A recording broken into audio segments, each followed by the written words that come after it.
Hello and welcome. Today, we are going to climb what I like to call the ladder of life. We're going to explore the incredible, organized structure of ecology, a hierarchy that scales up from just one single living thing all the way to our entire living planet. So, think about it. You've got a single lizard just soaking up some sun on a rock.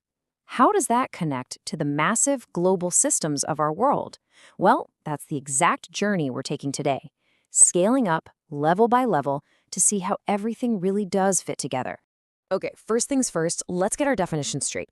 What is ecology? At its heart, it's the science of interactions. It's the study of all the relationships between living things and their environment. The term actually goes way back to 1866 and comes from the Greek for study of the home. Kind of cool, right? So where does this giant map of life even begin? It all starts at the smallest, most basic unit you can have, the individual organism. An organism is just any single distinct living being. It could be a tiny bacterium, a massive sequoia tree, or even you. In ecology, this is ground zero. It's one individual facing all the challenges its world throws at it. At this level, it is all about survival. We're asking questions like, how does this one creature handle heat or cold? What specific behaviors does it use to find food? And what are its absolute limits? What scientists call its tolerance range? It's all about how that single being makes it work day to day. Let's go right back to our desert lizard. It's a perfect example. It'll move from a sunny spot to a shady one, or it might change its posture to absorb more or less heat from the sun. That behavior? That's a direct response to its physical environment. And that is organismal ecology in action. But, of course, organisms almost never live completely alone. So, it's time to scale up. What happens when you get a whole group of these individuals together? Well, you get a population. Now, the keywords here are absolutely critical. They have to be the same species, and they have to be in a defined area. It's not just a random jumble of animals, it's a specific group that interacts, and most importantly, can reproduce with each other. And the moment you have a population, you unlock a whole new set of things you can measure. All of a sudden, you can talk about stuff that makes no sense for a single individual, like birth rates, death rates, how crowded it is, the density, or the ratio of males to females. These are properties that only emerge at the group level. To make this real, just picture all of the spotted deer living in India's Gir forest. That specific group in that specific place is a population. Ecologists can study their numbers and their age structure to understand the health and dynamics of that one species in that one place. Okay, next step up the ladder. What if you take that deer population and now you add in the populations of trees they munch on, the tigers that hunt them, and all the insects buzzing around? You've just built a community. A community is all about the interactions between all the different species in one area. A forest is really the classic example here. You've got populations of different trees, all kinds of bird species, countless types of insects, mammals, fungi, you name it. They're all living together and constantly influencing each other through competition, predation, and even cooperation. Now, this next jump is a really important one. An ecosystem takes that living, or biotic, community and then adds in the non-living, or abiotic environment. We're talking about things like sunlight, water, soil nutrients, and temperature.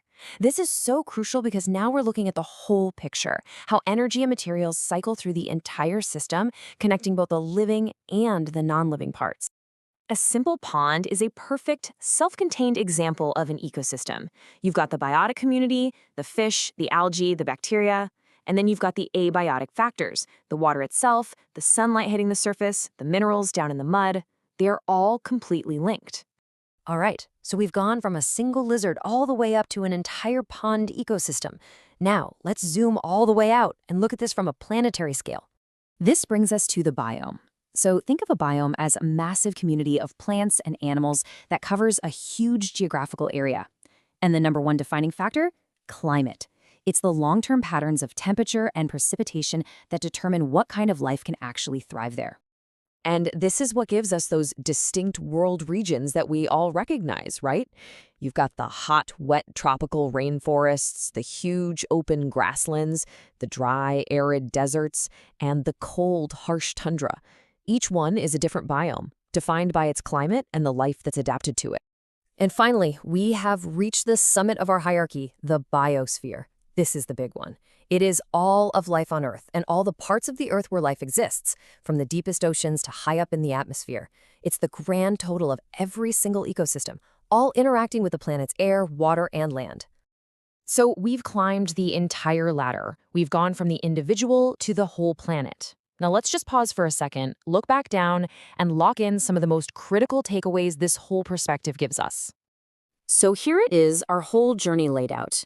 We started with a single organism, we grouped them into a population, we added other species to form a community, we then folded in the physical environment to create an ecosystem, we scaled that up to a regional biome, and finally, we wrapped it all up in the biosphere.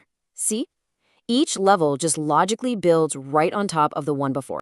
Now, here's a fundamental law of the universe that becomes crystal clear at the ecosystem level. Energy flows in one direction only. It's a one-way street. It comes in from the sun, gets captured by plants, and then it's transferred up the food chain. At every single step, energy gets used and lost as heat. It never, ever cycles back to the beginning. This is a non-negotiable rule of life.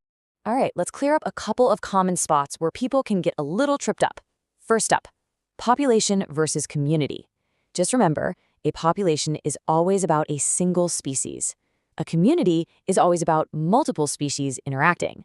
It's the difference between studying a herd of deer and studying the deer plus the trees they eat and the wolves that hunt them. And the second trap, ecosystem versus biome.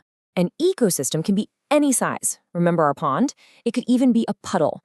The focus is on the interaction of living and non-living parts, specifically that flow of energy and nutrients. A biome, on the other hand, is always huge. It's a regional scale area defined by its climate. So the whole Sahara Desert is a biome, but a single oasis within it is an ecosystem. So why does getting these levels right matter so much? Well, here is a massive connection to another core idea in biology. An individual organism, it can survive or die, but it cannot evolve. It is the population, the whole group, that changes its genetic makeup over generations. Evolution is a population-level game. And this brings us to the ultimate challenge. We've just seen how every single level is connected, from the behavior of one lizard all the way up to global climate patterns. This leaves us with a really deep question for things like conservation and environmental management. If you want to make a positive difference, where do you even start? At what level is our intervention the most powerful? Now that is something to think about.